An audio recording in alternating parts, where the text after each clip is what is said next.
নমস্কার, আরও একটা গুরুত্বপূর্ণ ইনফরমেশন নিয়ে চলে এলাম। খুব গুরুত্বপূর্ণ ভিডিও। যারা চ্যানেলে নতুন, চ্যানেলটাকে সাবস্ক্রাইব করে বেল আইকনটা টিপে রাখতে হবে লেটেস্ট গুরুত্বপূর্ণ আপডেট পাওয়ার জন্য। সিভিক ভলেন্টিয়ারদের নিয়ে একটা আপডেট আছে। সিভিক ভলেন্টিয়ারদের নিয়ে রাজ্য পুলিশের বড় নির্দেশিকা প্রকাশিত হয়েছে, যেখানে বড় ঘোষণা কিন্তু হয়েছে। কি সেই আপডেটটা আজকের এই প্রতিবেদনে বলবো। যারা চ্যানেলে নতুন, চ্যানেলটাকে সাবস্ক্রাইব করে বেল আইকনটা টিপে রাখতে হবে লেটেস্ট গুরুত্বপূর্ণ আপডেট পাওয়ার জন্য। স্টেপ টু স্টেপ আপডেটটি আপনাদের সামনে তুলে ধরছি। কী আপডেট উঠে আসছে আপনাদের সামনে তুলে ধরছি। সিভিক ভলেন্টিয়ারদের প্রশিক্ষণ বন্ধ হয়েছে। নিজস্ব প্রতিনিধি কলকাতা। ভোটের মুখে বন্ধ হয়ে গেল সিভিক ভলেন্টিয়ারদের প্রশিক্ষণ।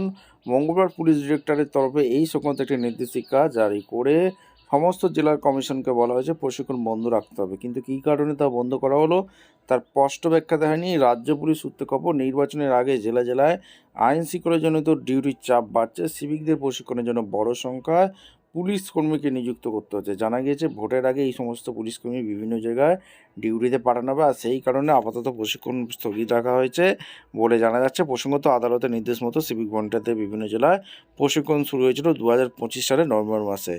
এই হচ্ছে সিভিকদের একটা আপডেট আছে। ভিডিওটা ইনফরমেটিভ মনে হলে আমাদের চ্যানেলে ফার্স্ট পেয়ে থাকলে চ্যানেলটাকে সাবস্ক্রাইব করে বেল আইকনটা টিপে রাখতে হবে লেটেস্ট গুরুত্বপূর্ণ আপডেট পাওয়ার জন্য। দেখা হচ্ছে কোনো পরবর্তী ভিডিও নিয়ে। ধন্যবাদ।